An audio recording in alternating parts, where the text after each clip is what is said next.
Assalamualaikum warahmatullahi wabarakatuh. Selamat siang para netizen di mana saja Anda berada. Salam opini rakyat.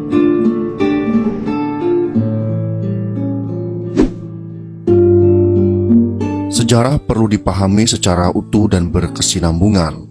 Pemahaman sejarah yang hanya dengan membaca potongan-potongan fragmen, sementara sebagian fragmen telah dipenggal dan ditutup-tutupi, akan melahirkan pemahaman menyimpang. Tidak hanya itu, bahkan bisa memutarbalikkan fakta dalam peristiwa. Hal itu terjadi di tengah bangsa ini dalam memahami sejarah pemberontakan PKI. Jangan bilang PKI tidak bersalah. Peristiwa Madiun 1948 itu ulah biadab PKI. Dan betapa pahitnya omongan Aidit yang bilang ulama itu tanpa kerjaan, kitabnya yang banyak, yang bisa buat bendung kali Ciliwung tidak berguna. Indonesia tidak butuh ulama.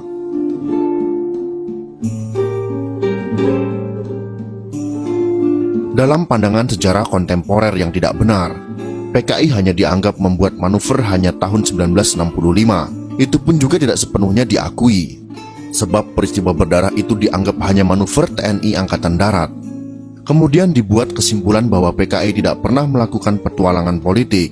Mereka dianggap sebagai korban konspirasi dari TNI Angkatan Darat dan ormas Islam anti PKI seperti NU dan lain sebagainya.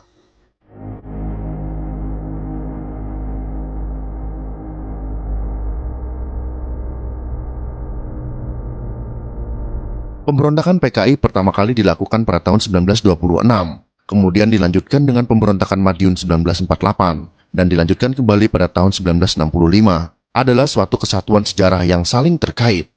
Para pelakunya saling berhubungan. Tujuan utamanya adalah bagaimana mengkomuniskan Indonesia dengan mengorbankan para ulama dan aparat negara. Pemberontakan Madiun 1948 yang dilakukan PKI beserta Pesindo dan organ kiri lainnya menelan ribuan korban baik dari kalangan santri, para ulama, pemimpin tarekat yang dibantai secara keji. Selain itu, berbagai aset mereka seperti masjid, pesantren, dan madrasah dibakar. Demikian juga kalangan aparat negara baik para birokrat, aparat keamanan, polisi, dan TNI banyak yang mereka bantai saat mereka menguasai Madiun dan sekitarnya, yang meliputi kawasan strategis Jawa Timur dan Jawa Tengah. Anehnya, PKI menuduh pembantaian yang mereka lakukan itu hanya sebagai manuver Hatta, padahal jelas-jelas Bung Karno sendiri yang berkuasa saat itu bersama Hatta mengatakan pada rakyat bahwa pemberontakan PKI di Madiun yang dipimpin Musa dan Amir Syarifuddin itu sebuah kudeta untuk menikam Republik dari belakang. Karena itu harus dihancurkan. Korban yang begitu besar itu ditutupi oleh PKI. Karena itu tidak lama kemudian, Aidit menerbitkan buku putih yang memutarbalikkan fakta pembantaian Madiun itu. Para penulis sejarah termakan oleh manipulasi Aidit itu, tetapi rakyat, para ulama dan santri sebagai korban tetap mencatat dalam sejarahnya sendiri. Karena peristiwa itu dilupakan, maka PKI melakukan agitasi dan propaganda intensif sejak dimulainya kampanye pemilu 1955. Sehingga suasana politik tidak hanya panas, tapi penuh dengan ketegangan dan konflik. Berbagai aksi teror dilakukan PKI. Para kiai dianggap sebagai salah satu dari setan desa yang harus dibabat. Kehidupan kiai dan kaum santri sangat terteror, sehingga mereka selalu berjaga dari serangan PKI. Fitnah, penghinaan, serta pembunuhan dilakukan PKI di berbagai tempat, sehingga terjadi konflik sosial yang bersifat horizontal antara pengikut PKI dan kelompok Islam terutama Nahdlatul Ulama. Serang-menyerang terjadi di berbagai tempat ibadah, pengerusakan pesantren dan masjid dilakukan termasuk perampasan tanah para kiai. Saat itu NU melakukan siaga penuh, yang kemudian dibantu oleh GP Ansor dengan Panzer sebagai pasukan khusus yang melindungi mereka.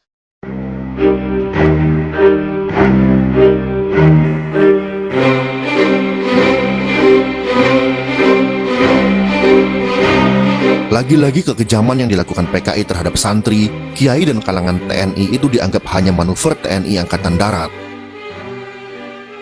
Sejarah dibalik, yang selama ini PKI bertindak sebagai pelaku kekejaman, diubah menjadi pihak yang menjadi korban kekejaman para ulama dan TNI.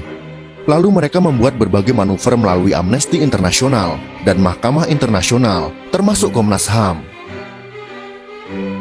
Karena mereka pada umumnya tidak tahu sejarah, maka dengan mudah mempercayai pemalsuan sejarah itu.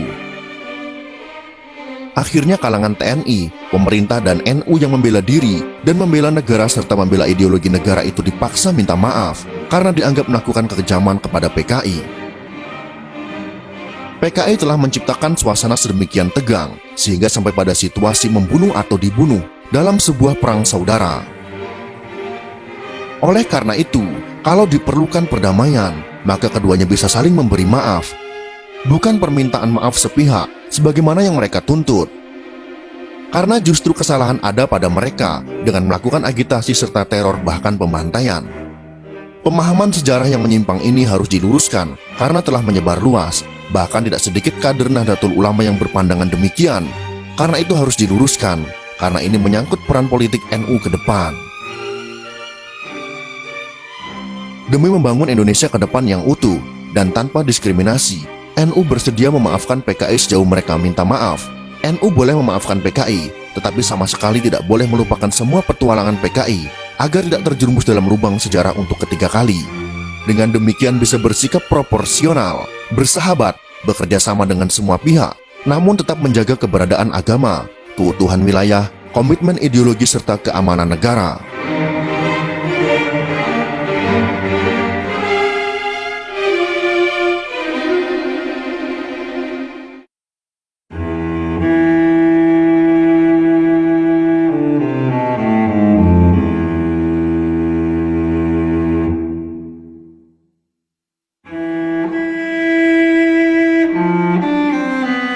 Salah seorang korban PKI di Sumur Tua Cogro adalah Kiai Haji Imam Sofwan, pengasuh pondok pesantren Thoriqus Sa'adah, Rejosari, Madiun.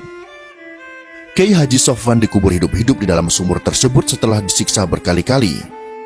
Di antara kegemaran PKI yang terkenal adalah membantai para korbannya di Sumur Tua, kemudian ditimbun dengan tanah. Di sejumlah tempat di Magetan dan Madiun, terdapat beberapa sumur-sumur tua yang menjadi tempat pembantaian. Berikut ini adalah sumur-sumur yang menjadi saksi bisu pembantaian PKI.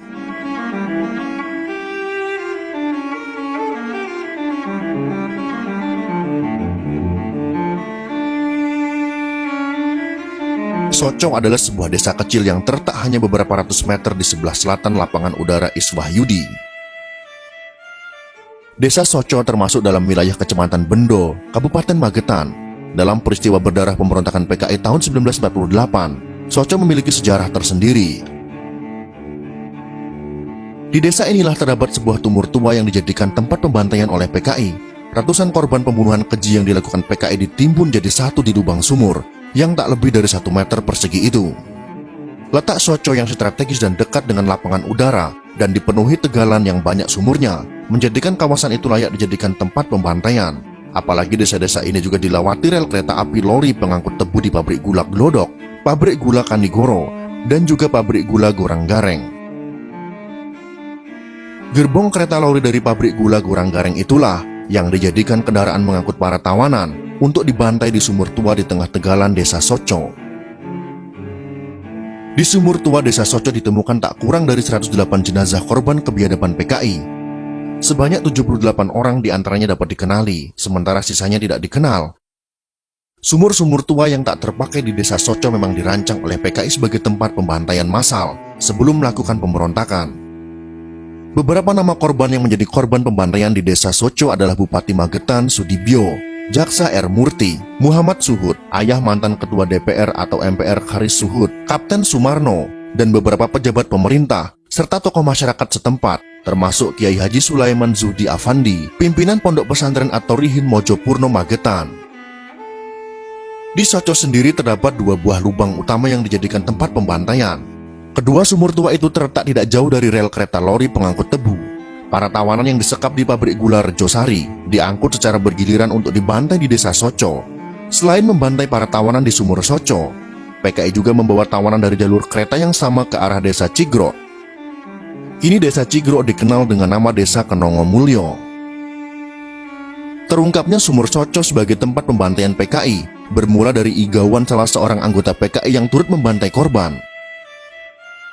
Selang 100 hari setelah pembantaian di sumur tua itu, anggota PKI ini mengigau dan mengaku ikut membantai para tawanan. Setelah diselidiki dan diinterogasi, akhirnya dia menunjukkan letak sumur tersebut. Sekalipun letak sumur telah ditemukan, namun penggalian jenazah tidak dilakukan pada saat itu juga, tapi beberapa tahun kemudian. Hal ini disebabkan oleh kesibukan pemerintah Republik Indonesia dalam melawan agresi Belanda yang kedua. Sekitar awal tahun 1950-an, barulah sumur tua desa Soco digali. Salah seorang penggali sumur bernama Pangat menuturkan, penggalian sumur dilakukan tidak dari atas, namun dari dua arah samping sumur untuk memudahkan pengangkatan dan tidak merusak jenazah. Penggali sumur dibagi dalam dua kelompok yang masing-masing terdiri dari 6 orang. Menurut Pangat, mayat-mayat yang dia gali pada waktu itu sudah dalam keadaan hancur. Daging dan kulit jenazah hanya menempel sedikit di antara tulang belulang di kedalaman sumur sekitar 12 meter. Regu pertama menemukan 78 mayat, sementara regu kedua menemukan 30 mayat. Semua jenazah dihitung berdasarkan tengkorak kepala, karena tubuh para korban telah bercampur aduk sedemikian rupa.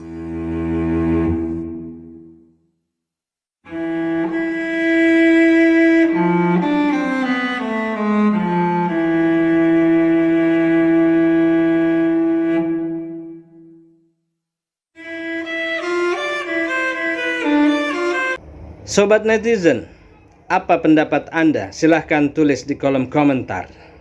Terima kasih telah menonton video ini sampai selesai. Salam hormat. Wassalamualaikum warahmatullahi wabarakatuh.